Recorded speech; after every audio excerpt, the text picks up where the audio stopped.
Good afternoon, everyone. We are from Group 13 and we will present about solar power. Here are the outlines of our presentation, and then I will introduce some basic information about the solar power. As the name suggests, solar power is the energy that comes or transmitted by the sun, and it also can be transformed into electricity energy. Generally speaking, solar power can be divided into 5 types. First, solar photovoltaic refers to capture sunlight and directly convert it into electricity. Next, the passive solar is using solar heat to provide light and warmth, especially in winter. Then there is solar water heating, which uses solar energy to heat the household water.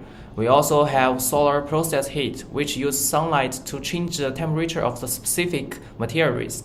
Finally, we have concentrating solar power, which means that focusing sunlight to generate power, often by boiling water. Nowadays, there are 3 different application types for the solar power. The first one is on-grid system, which is very popular in Australia.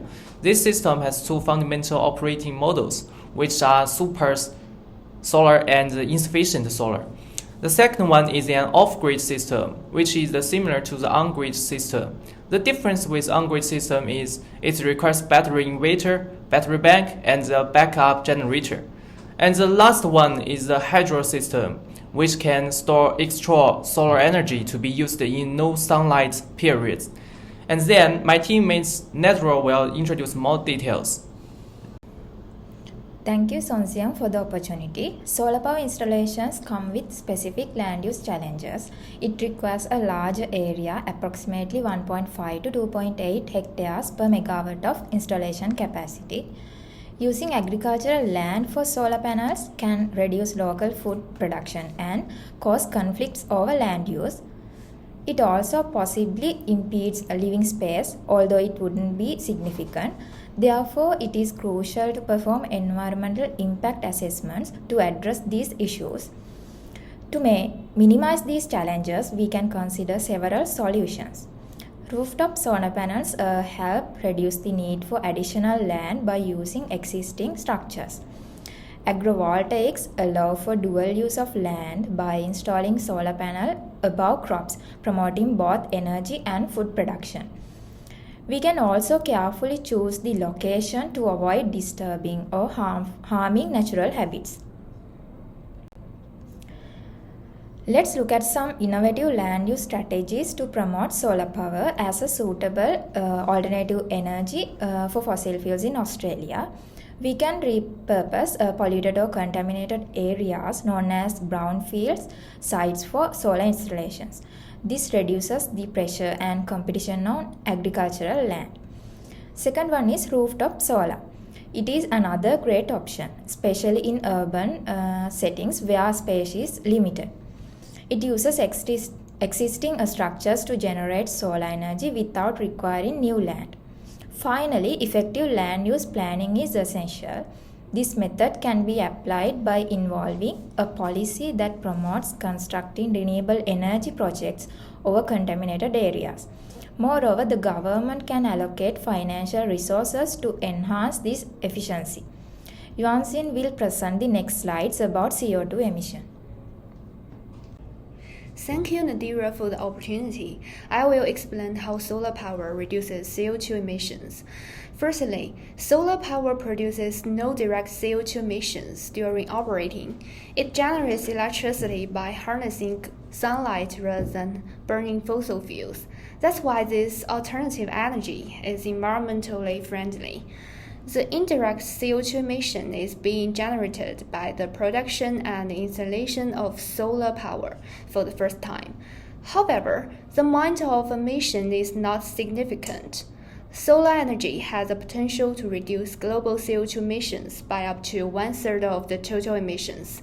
In addition, solar energy is highly adaptable and can be scaled to fit various situations, making it suitable for different environments and energy needs.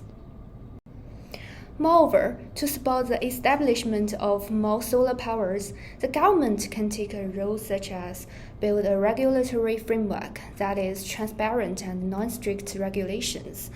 This can be applied by making tax regulation and licensing fees. enhancing solar energy production by reducing bureaucratic hurdles for companies, and provide budget planning to emphasize renewable energies such as solar power rather than industries that contribute to CO2 emissions.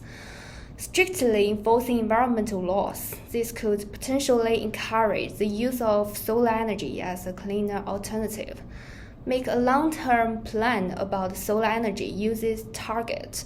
This can significantly enhance the ability of renewable energies such as solar power to reduce CO2 emissions.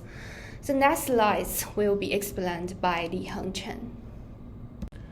Thank you, Yuanxin, for the opportunity. According to the solar power's feasibility in Australia, there are several things to consider. Firstly, Australia boasts some of the highest levels of solar radiation, making it perfect for generating solar power. And in Australia, solar power is already widely used, from family homes to even large-scale solar power plants. It's very common. Since expansions of solar power in Australia has been encouraged by different incentives and policies executed by governments. Then over the last 10 years, solar technology has become a more feasible option compared to fossil fuels due to the notable reduction in cost. Moreover, the other things to consider are variations in cloud cover significantly influence solar radiation levels, leading to the fluctuations in power generation. For example, southern regions of Australia experience higher solar resources variability due to the cloud movement. Then large-scale climate drivers such as the ENSO and the IOD can account for substantial changes in solar energy resources. This affects the distribution and the intensity of cloud cover, impacting solar radiance. Then climate changes will also alter solar resource distribution. While some regions may experience increased solar resource availability, others, like Western Australia, may see a decrease of solar resources. Finally, different regions in Australia will experience varying impacts on solar resource reliability and intermittency. For example, Eastern Australia is expected to see improvement in solar resource reliability, while some areas in West may face challenges. Then Retno will expand about the final slides. Thank you, Liheng, for the opportunity. So, if solar power is compared with wind energy, it can only convert 15 to 22% sunlight to electricity, which is lower than wind energy can do. And then solar power efficiency depends on weather conditions. Solar power's cost per kilowatt is also a bit higher than wind energy does, approximately about $0.06. And then solar power is more environmentally friendly since wind energy can produce noise that disturb communities that live near the wind turbines. And it can disturb wildlife with its blade as well. It is also effective in some areas in Australia with high exposure, like western areas. And solar power is also flexible in size. It can be installed on the rooftop or above the contaminated sites. And then while wind energy requires more land and high maintenance costs, especially in offshore land. Here we come to the conclusions. So, solar power potentially reduces the amount of CO2 emission in the atmosphere. It is also flexible in size. It is environmentally friendly as well. And it is also suitable to be applied in high exposure areas like Western Australia. It has cheap cost as well. However, the government policy is needed to accompany the wide establishments of this energy in Australia, as well as preparing the environmental assessments to make it more efficient, to reduce the fossil fuels usage, to reduce the amount of CO2 emissions in the atmosphere as well. And we have to consider some factors related to future climate conditions and high cloud cover areas that can influence the weather conditions that at the end will also influence the sunlight transmitted to the earth, which is also needed to prepare in order to make the efficiency of solar power performance. Here are our references that we use in these presentations. So I think that's all from group 13. Thank you for your attention and good afternoon.